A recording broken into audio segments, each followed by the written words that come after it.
কেমন আছো? আশা করি ভালো আছো।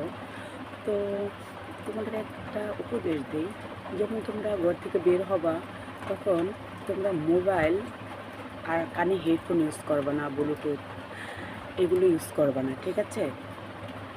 রাস্তায় প্রয়োজন ছাড়া মোবাইল বের করবা না।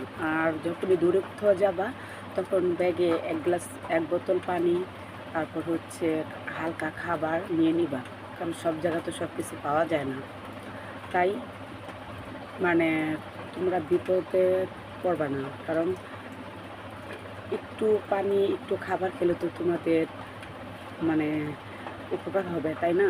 তাহলে কোথায় না কোথায় যাও, সব জায়গায় তো আর সব কিছু পাওয়া যায় না। তাই ঠিকমতো মানে সাবধানে চলবা, ডানে বামে সব দিকে দেখে চলবা। আর রোড বের হলে তখন দেখে শুনে বের হবা, সরি পের না পার হবা।